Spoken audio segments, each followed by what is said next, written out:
सबसे अगर दुश्मन हिंदुस्तान का है तो हिंदुस्तान में मीडिया है। यही दिव्य संत शक्ति। प्रश्न चिन्ह में नहीं लगा रहा हूं, लेकिन न्यायालय में ऐसे बैठे हुए दलाल बैठे हैं इस देश में।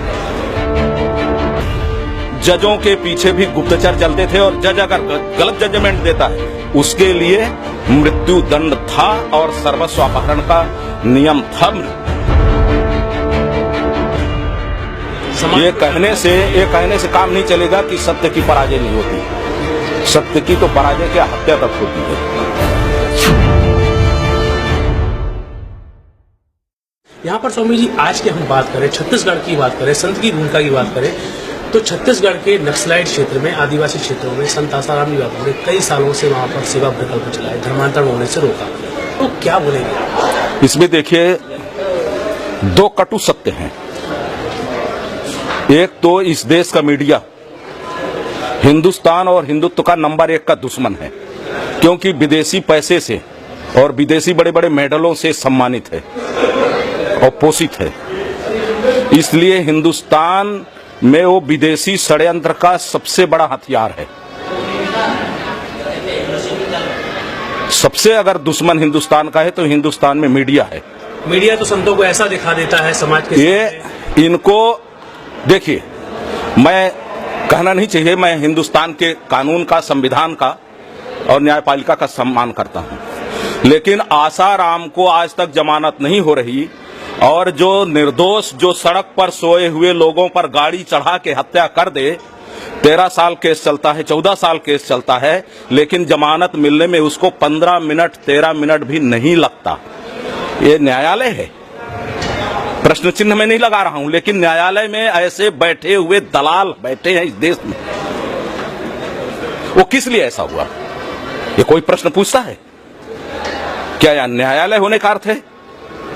कौटिल्य ने अपने कौटिल्य अर्थशास्त्र में कहा है, जजों के पीछे भी गुप्तचर चलते थे और जज अगर गलत जजमेंट देता है उसके लिए मृत्यु दंड था और सर्वस्व अपहरण का नियम था कौटिल्य के समय में।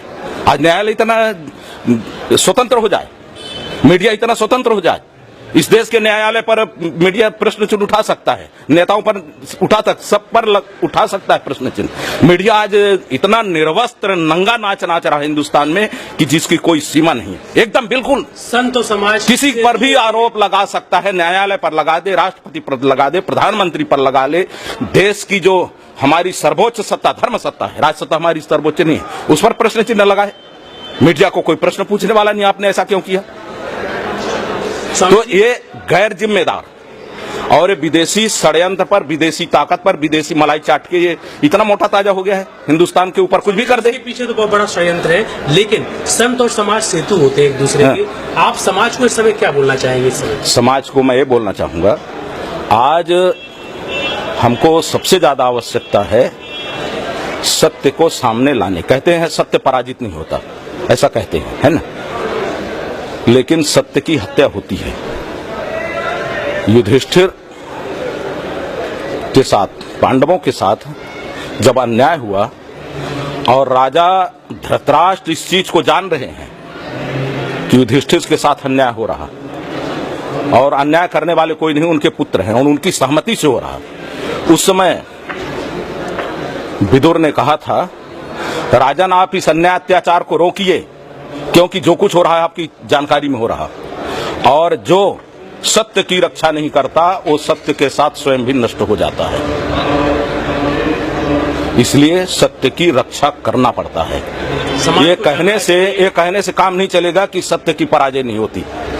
सत्य की तो पराजय क्या हत्या तक होती है और वही हो रहा है। इसलिए सत्य की रक्षा करना चाहिए। ये एक देश में एक बहुत भयानक विष घोल दिया गया है सेकुलरिज्म का। ईसाई अपने को बोलता है कि मैं सेकुलर हूं। आपने किसी ईसाई से सुना है क्या कि सेकुलर हूं? नहीं है, कहता है मैं ईसाई हूं। सोनिया को आप पूछिए, राहुल को पूछिए, सेकुलर हो? नहीं है। कोई मुसलमान को आप पूछिए, एक सेकंड, एक किसी भी आप मुसलमान को पूछिए सेकुलर हो? बिल्कुल नहीं, कहता पहले मैं मुसलमान हूं। लेकिन हिंदू जबरदस्ती कर लिए सेकुलरिज्म का, घूंट पता नहीं किसने पिला दिया है सेकुलरिज्म की। तो सेकुलर यानी विधर्मी है, और जो सेकुलर है वो हिंदू द्रोही है, देशद्रोही है, और इस देश की संस्कृति का मतलब हिंदुस्तान का जो कुछ भी है उसका वो दुश्मन है। वो केवल यहाँ शोषण करना चाहता है, ऐश्वर्य भोगना चाहता है।